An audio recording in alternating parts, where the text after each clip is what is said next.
Before we begin, let us ask for the guidance of our Heavenly Father during this time of typhoon. In the name of the Father, and of the Son, and of the Holy Spirit, Amen. Heavenly Father, as the rain pours, we come to you with hearts that seek comfort and safety. Please protect every home, especially those who are most vulnerable. Watch over the roads, the rivers, and the places where water rises. Keep our families close and safe through the rough weather. Be with those who feel alone or afraid right now. Calm our worries and remind us that you never leave our side. Thank you for being our shelter, our strength, and our constant help. We trust in you, Lord. Amen. In the name of the Father, and of the Son, and of the Holy Spirit. Amen. Good morning, class. I hope you are all doing well and staying safe. As you may remember, we are already done discussing about the elements of poetry, which are conflict, character, and plot. And today, we are going to continue our discussion on the elements of poetry by discussing organic unity. The question now is, what is organic unity? The organic unity of a poem is its unified whole, or the way all of its parts and aspects come together to create a cohesive unity. So this simply means that organic unity means that all parts of a poem work well together. It is like pieces of a puzzle that fit perfectly to form one clear picture. Or in other words, the words, lines, ideas, emotions, and structure of the poem all connect and support each other so the poem feels complete and meaningful. Let us think of it this way. Let us think of a plant. So, a plant has its parts. It has its roots, stem, leaves, and flowers. And all of those parts help the plant grow and live. Just like in poetry, every part of the poem supports the whole idea or feeling. So if we're going to focus on the word unity, unity means that everyone works together. So if we're going to refer to a person, it means that every person has a role, and when everyone does their part, the community becomes strong and whole. It is just a simple analogy. Just like a poem falls apart when parts don't connect, wherein a group of people also weakens when there's no cooperation. So that is one of the definitions of organic unity. Another definition of organic unity is it means form and content must work together to create the central meaning of a poem, and both are inseparable. So in this case, organic unity means that the form or how the poem looks and sounds and the content or what the poem says or means must work together to create one clear message. It also mentions here that form and content are inseparable, meaning to say you cannot separate the two because they depend on each other. Or in simple terms, in this case, when we say form, these are the structure, style, rhythm, rhyme, and layout of the poem. And on the other hand, when we say content, it means the topic, ideas, emotions, and message of the poem. Meaning to say, if one doesn't support the other, the poem loses its power or meaning.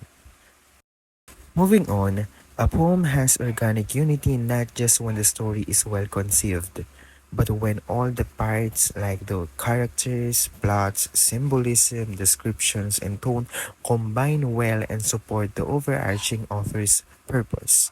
So this means that a poem has organic unity not just because it has a good story or idea, but because all its parts like the characters, plot, symbolism, descriptions, and tone work together smoothly to support the main purpose of the poet. So, if a poem is about hope during hardship, then the character may be someone facing challenges. The symbol might be a rising sun. The tone is calm but uplifting. The descriptions show struggle but also light. And the plot follows the journey to overcome difficulties. And if all of these work well together, then the poem has organic unity. Take note that it is important to ensure organic unity where all elements are interconnected when writing stories. The characters, plot, and theme should create a cohesive and harmonious whole. So, when we are writing stories, it is important to make sure that everything is connected and works well together. The characters, plot, and theme should fit together smoothly so that the story feels complete and meaningful. This is what we call organic unity. Once again, it is when all parts of a story or poem form a harmonious whole. Think of it this way. A story is like a puzzle. If the characters, plot, or theme don't match, therefore, the pieces won't fit and the picture won't make sense. But when everything connects, the story is clear and powerful.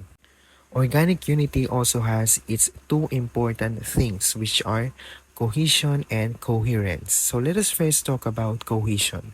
When we say cohesion, it is achieved when sentences or lines are connected at the sentence level, and a text is cohesive if its elements are linked together. So in this case, cohesion means that the sentences or lines in the text are connected clearly and smoothly.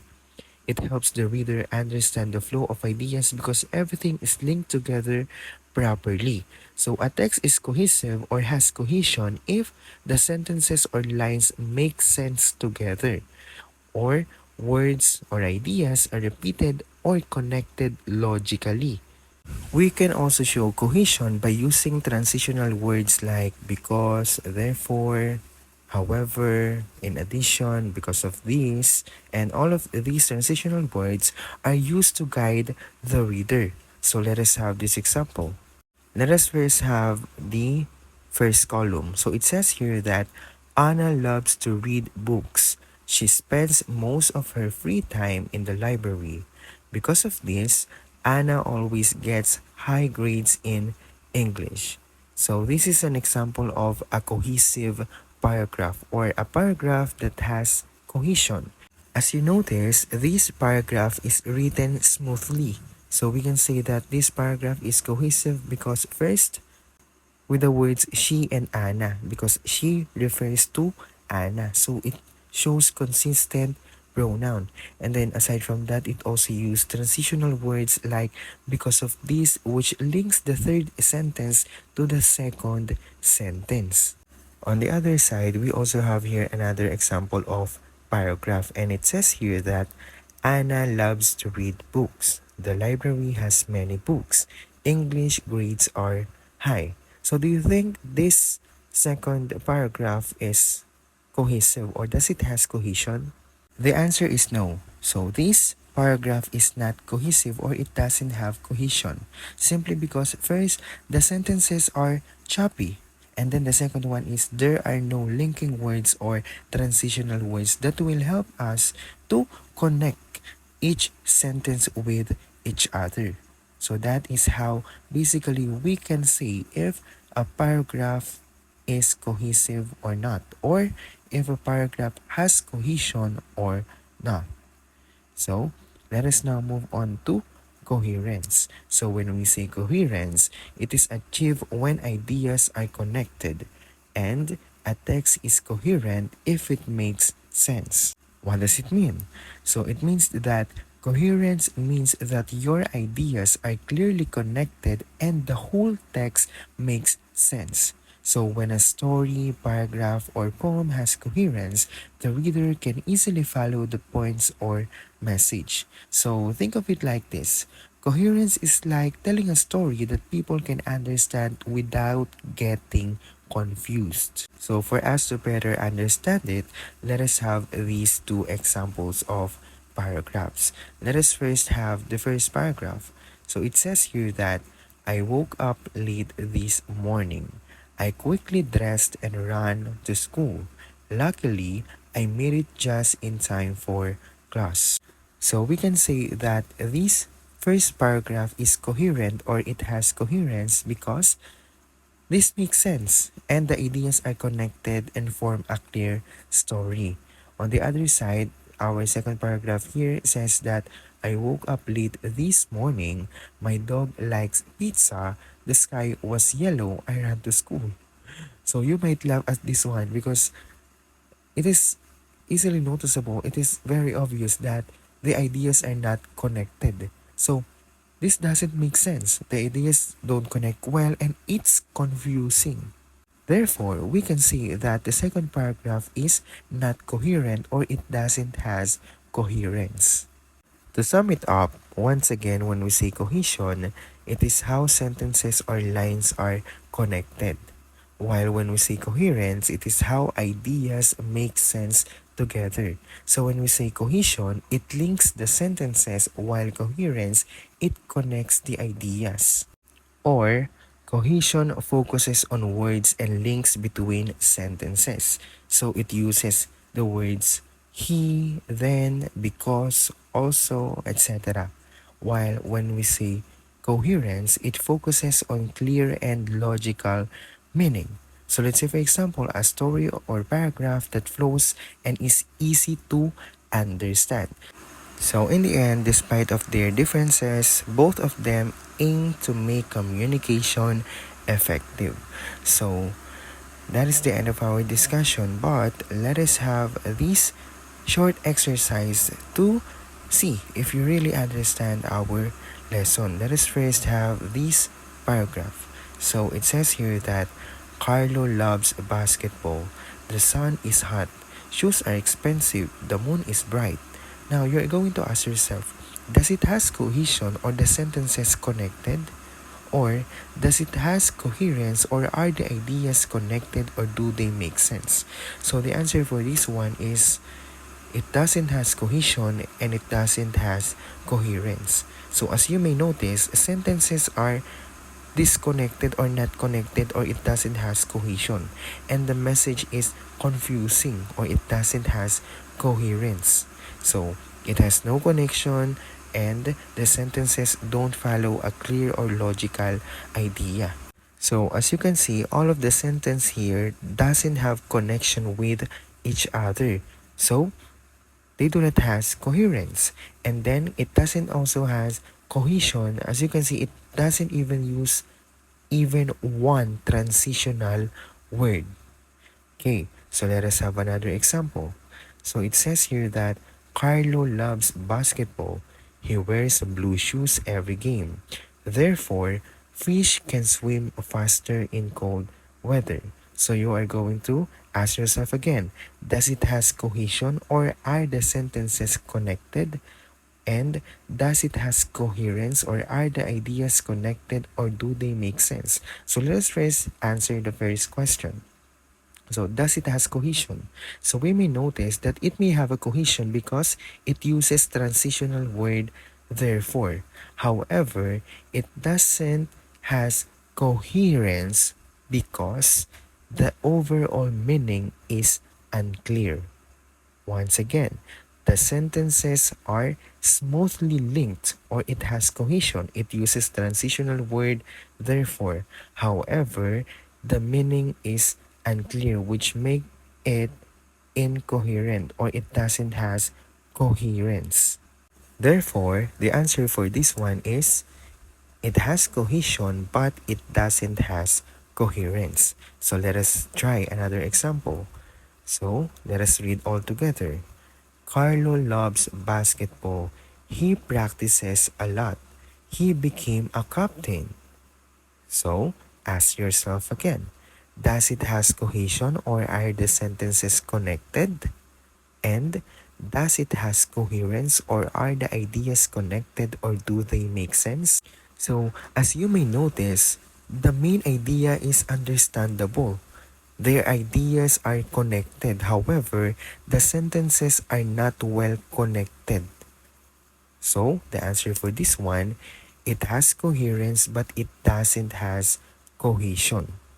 So, once again, the message is clear. We can understand it, but it doesn't even use any linking words to make the flow of the sentences smooth. Let us have another example. Let us read all together. Carlo loves basketball.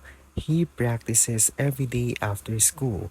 Because of his dedication, he became the team captain. So you have to ask again the two questions. First, does it has cohesion or are the sentences connected? And does it has coherence or are the ideas connected or do they make sense? So the answer for this one is it has cohesion and coherence. So we can say that it has coherence if you understand it. So you have to ask yourself now, do you understand the idea of the paragraph? If the answer is yes, then you can say that this paragraph has coherence or it is coherent. And you have also to ask yourself, are the sentences connected? Yes. Why? So how can we say that the sentences are connected? First, look at the linking words or transitional words. So in this example, it uses the linking words or transitional words because of his dedication, or we can simply say because. By using the word because, it can help the paragraph to smoothly link the sentences. So, that will be all for today, class. I hope you understood our lesson and I look forward to seeing you again in our next meeting. Once again, goodbye, class.